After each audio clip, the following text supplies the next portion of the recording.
Vamos a dar inicio a la jornada académica de la tarde con la charla titulada Enfoque del paciente con epilepsia descompensada, a cargo del doctor José Fernando Zapata.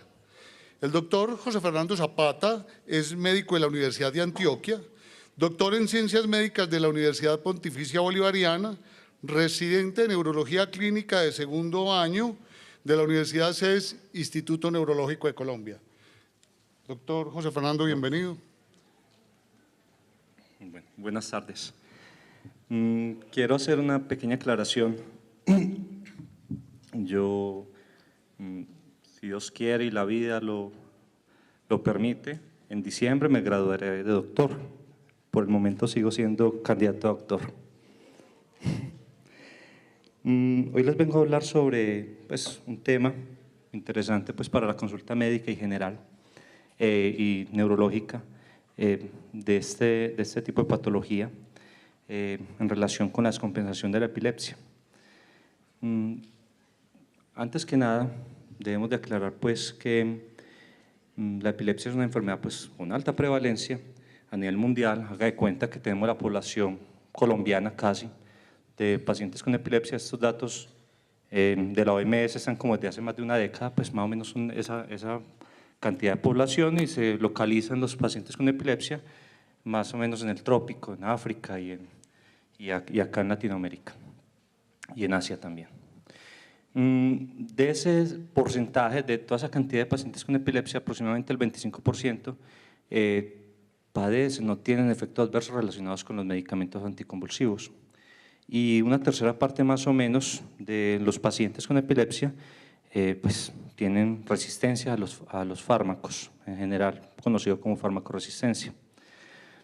Tanto los pacientes con epilepsia sensible a fármacos, como pacientes con epilepsia farmacoresistente, en algún momento de su vida o de los años van presentando, pueden presentar crisis epilépticas o pueden presentar incremento en la frecuencia ictal. Más o menos es esa la definición de epilepsia descompensada. Realmente, si uno busca en la literatura, uno no encuentra una definición formal como la definición de epilepsia, que la vamos a ver ahora, o como la definición de estatus que recientemente modificaron. Sin embargo, la epilepsia descompensada tiene que ver con la presencia de crisis en un paciente con epilepsia con mucho tiempo libre de crisis, o incremento en la frecuencia ictal de pacientes que están con epilepsia refractaria. No es importante solamente evaluar la frecuencia ictal o la crisis, es importante también evaluar los efectos adversos y también la calidad de vida. Entonces, no es solamente tener en cuenta en la consulta cómo te está yendo con el control de la crisis, sino también cómo te está yendo con el control de los efectos adversos y obviamente con la calidad de vida. Entonces, vamos a hablar sobre cómo enfocar un paciente que tiene epilepsia descompensada. Más o menos lo enfoqué como una especie de reglas de juego, ni tanto juego, pero son unas normas que deberíamos de seguir. La primera, obviamente, si vamos a hablar de epilepsia descompensada, si vamos a remitir al paciente con epilepsia descompensada, bueno, este paciente realmente tiene una epilepsia. Sabemos que el marcador de la epilepsia son los eventos, las crisis, los eventos ictales, y los eventos ictales se caracterizan por paroxismos, es decir, ocurren en cualquier momento, no sabemos en qué momento nos va a dar, son estereotipados, es decir, se repite la misma secuencia de fenómenos en el mismo paciente, son episodios que también son autolimitados, pueden durar desde milisegundos como una mioclonía hasta minutos, hablando de un Panayotopoulos, y también son episodios recurrentes, que es lo que marca también la definición de epilepsia. Entonces, si nosotros definimos esos episodios de esta forma, estamos hablando de un episodio epiléptico. Esa es la definición actual de epilepsia, más de dos o más crisis no provocadas que ocurren con más de 24 horas de diferencia, o también presencia de una crisis más una serie de hallazgos neuroimaginológicos, neurofisiológicos que me incremente como la la probabilidad de tener nuevas crisis en el futuro. O diagnóstico electroclínico, pues un síndrome epiléptico.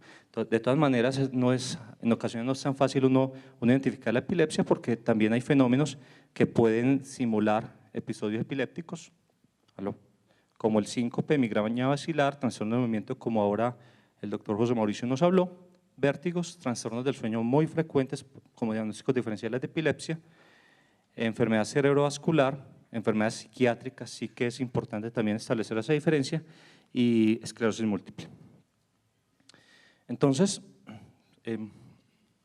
para tener un diagnóstico de epilepsia, pues nosotros podríamos tener unos soportes como la historia antigua del paciente, como antecedentes familiares o pues el mismo antecedente patológico del paciente con epilepsia, la semiología ictal, muchas veces importante, ya como estamos con la era de la tecnología, los videos registrados en cámara son muy útiles muchas veces para ver lo que pasa en el paciente, pues en la casa, y el examen físico y neurológico, pues que de todas maneras la epilepsia no sería una enfermedad pues que genere en sí pues una patología o una focalización, porque es una manifestación de pronto un daño focal que puede no necesariamente tener alteración en el examen neurológico.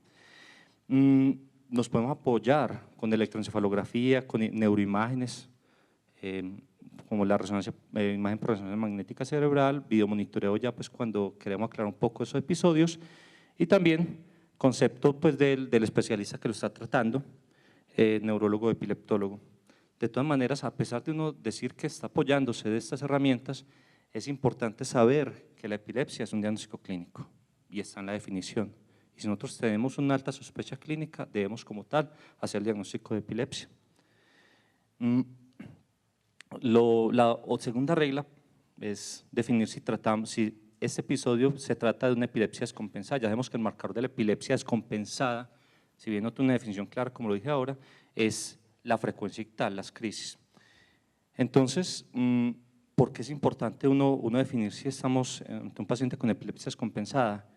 Mejor dicho, cuando un paciente nuevamente, después de mucho tiempo, vuelve a presentar una crisis, después de 2, 3 años, 4 años, vuelve a presentar una crisis, o un paciente que viene con una epilepsia refractaria que convulsiona 2 o 3 veces en el mes y empieza a tener 5, 10, 20 episodios adicionales.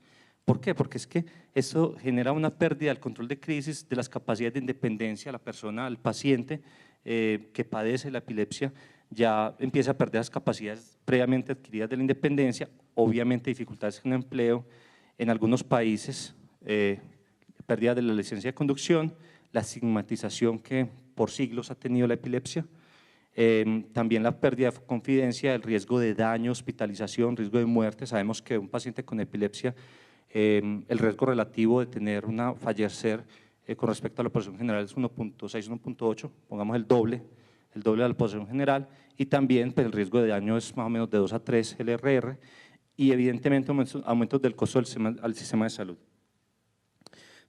Quise hacer pues, como esta gráfica en el cual trato de ejemplificar cómo sería un paciente con epilepsia controlada. Acá estamos hablando de los años, acá estamos hablando en el eje Y, pues, la frecuencia ictal, con el uso de los medicamentos anticonvulsivos, esa frecuencia ictal va bajando. Estamos en este caso, una epilepsia controlada, no tiene nuevos episodios, y consideramos que después de 5 años de tratamiento anticonvulsivo, si libre de crisis, ya el paciente está pues, curado de la epilepsia. Esa es una definición del EILAE. Este ejemplo muestra pues, un paciente que su frecuencia ictal varía, pues, a pesar de los diferentes esquemas de medicamentos, cómo va cambiando, y estos picos que de pronto presenta acá son la exacerbación de la crisis. En este caso podríamos estar hablando de una epilepsia descompensada. Dentro de su epilepsia refractaria hay algo que le está generando esa descompensación. Y este otro ejemplo, pues que lo hice esquemáticamente, en el cual un paciente, pues como el inicial, pues una frecuencia ictal, uso de medicamentos, se controló muy bien, y después de 4, 5, 6 años empieza a tener nuevamente episodios ictales. Uno se pregunta, ¿qué pasa acá? O sea, ¿por qué se descompensó? ¿Por qué tiene una epilepsia descompensada? Entonces, ya nos ubicamos en epilepsia refractaria descompensada. Pues recordemos que esto no hay una definición formal, pero bueno, lo voy a separar como para efectos prácticos. En la epilepsia controlada no hay recurrencia de crisis, y en estos otros dos sí hay recurrencia de crisis. Esos pacientes a dónde llegan, a consulta externa o a urgencias, dependiendo pues de la gravedad o la severidad. Y uno pues, se puede preguntar, ¿eso es una crisis aislada, no lo vuelve a presentar o es porque un incremento de la frecuencia ictal?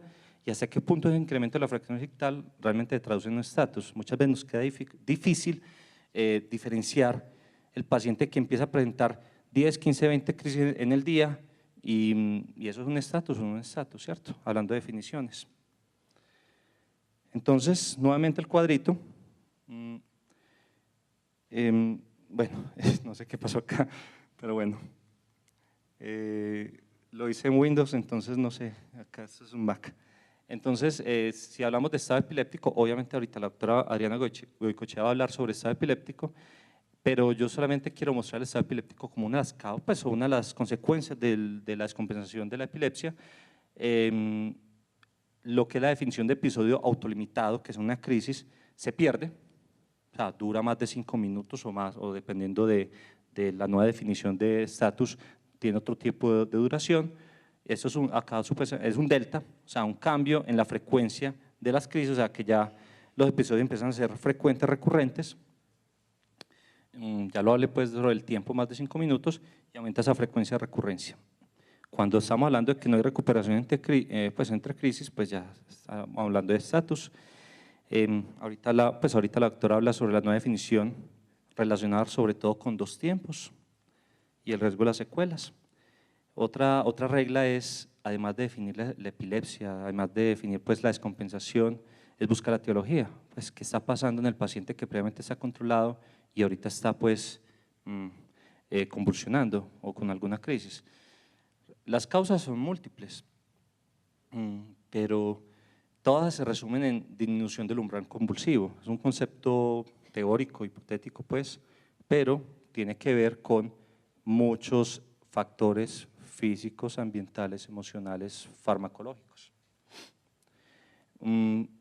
La no adherencia al anticonvulsivo, no adherencia por efectos adversos, no adherencia por dudas o por falta de asesoría del médico a los pacientes, las interacciones farmacológicas. Muchas veces hay pacientes que tienen no solamente un diagnóstico de epilepsia, sino que también tienen diagnóstico de una enfermedad psiquiátrica que es una comorbilidad pues, frecuente con la epilepsia, una inadecuada indicación para algún tipo de síndrome epiléptico. Debemos de formular un tipo específico de anticonvulsivos. Cuando se cambia la marca, hay estudios que hablan sobre que hay un incremento, hay una disminución de las concentraciones séricas del anticonvulsivo cuando se cambia de marca a uno genérico. De todas maneras, otros estudios hablan sobre que no hay efecto al final en el control de crisis, pero igual lo vemos, no solamente cambio de marcas a genéricos, sino cambio entre los mismos anticonvulsivos. Problemas administrativos, que eso es como nuestro pan de cada día.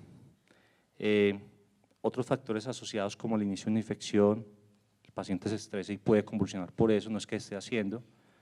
El estrés emocional, eso genera también, puede generar crisis epilépticas.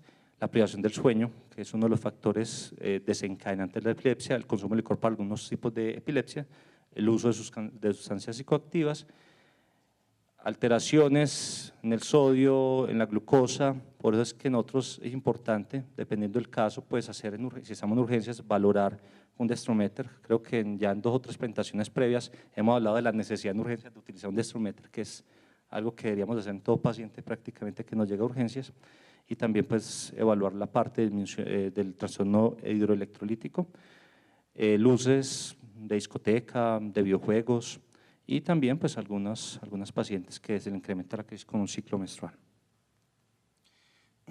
Lo había hablado previamente que hay una especie de continuo entre una crisis aislada y un estado epiléptico y las crisis recurrentes. ¿Hasta qué punto estamos hablando de crisis recurrente y hasta qué punto estamos llegando a estado epiléptico? A pesar de que ya tenemos una definición de estado epiléptico. De todas maneras, esto sigue en controversia, pero para nosotros es importante pensar en el paciente y si vemos que hay un riesgo incrementado de ir a este estado, entonces no esperar a que llegue. Esta tabla pues la saqué pues como para para mostrarles que el uso de varios medicamentos, pacientes que están recibiendo tratamiento anti-TB, antibiótico, la comorbilidad con pues, medicamentos antidepresivos, el uso de prednisona, insulina, inmunosupresivo, no se dice de otra manera, bueno, pero también se entiende, la ciclosporina, los anestésicos locales, el uso pues, de manejo pues, del dolor en urgencias, drogas pues, recreativas, cocaína, anfetaminas o también antigripales, fenilpropanolamina, los neurolépticos y pues otros como antihistamínicos, litio, o sea, muchos, o sea, de acá es como una especie de resumen de los medicamentos que pueden bajar el umbral convulsivo. Entonces es importante tener en cuenta las interacciones farmacológicas y cuáles de estos medicamentos en un paciente con epilepsia podríamos como cambiar. También, vea que en el anterior hablamos sobre medicamentos que hacen interacción y acá estamos hablando de fármacos antiepilépticos que se indican en un paciente con epilepsia pero no tiene una adecuada indicación. ¿Por qué? La fenitoína, la carbamazepina y la carbazepina pueden empeorar crisis de ausencia, mioclonías, o sea, crisis generalizadas, pues algunos tipos de crisis generalizadas, fenobarbital pueden empeorar las ausencias, vigabatrin, gabapentin, pregabalina, ausencia de mioclonías, la motrigina, epilepsia mioclónica de la infancia. Pues, casos también que hemos visto, pacientes con Lennox-Gastaut que pues, prácticamente están en un estado epiléptico y pues en este caso llegan a urgencias muchas veces por exacerbación de las crisis tónicas, se le administran benzodiazepinas y empeora, pues llega a estatus tónico. Bueno, hay varios casos en los cuales el prescribir un anticonvulsivo depende realmente del tipo de síndrome epiléptico que tiene el paciente. Es importante la clasificación focal generalizada y ayudarnos un poco de pronto de la historia que tiene el paciente o de herramientas previas como la semiología. Este es un artículo que muestra pues, en un país de pues, Uganda cuáles son los factores asociados con la epilepsia descompensada. Ellos encontraron, pues estudiaron varios, pero lo que más llamó la atención en ellos y lo que fue estadísticamente significativo fue la duración del tratamiento mayor de un año. Un paciente que está con epilepsia tiene más de un año de tratamiento y está compensado, tiene un mayor riesgo de tener descompensación de la epilepsia en general, pero es importante tener en cuenta que más de 3 dosis no recibidas es un factor de riesgo allá en Uganda y acá también de tener una epilepsia descompensada y llegar a estatus epiléptico. Esto lo va a pasar rápido. Lo que quiero mostrar sobre el estado epiléptico es que hay múltiples causas, pero una de ellas es la baja concentración de fármacos antiepilépticos, anticonvulsivos, por muchas razones, por el cambio del medicamento, por el ajuste, por la emisión de la dosis, por interacciones farmacológicas, etc. Vamos a establecer un tratamiento dirigido. Esto parece una doble hélice, pero lo que quiero mostrar acá es que si tenemos la frecuencia de crisis, que es marcador importante para yo definir pues el efecto del terapéutico, y también tenemos en azul los efectos adversos pues de los medicamentos anticonvulsivos, y tenemos varios tipos de esquemas anticonvulsivos. Es importante para nosotros establecer un adecuado equilibrio entre el control de las crisis y también menor efectos adversos. No necesariamente el hecho de yo controlar todas las crisis a costa de los eventos adversos va a facilitar que el paciente esté cómodo o tenga una buena calidad de vida.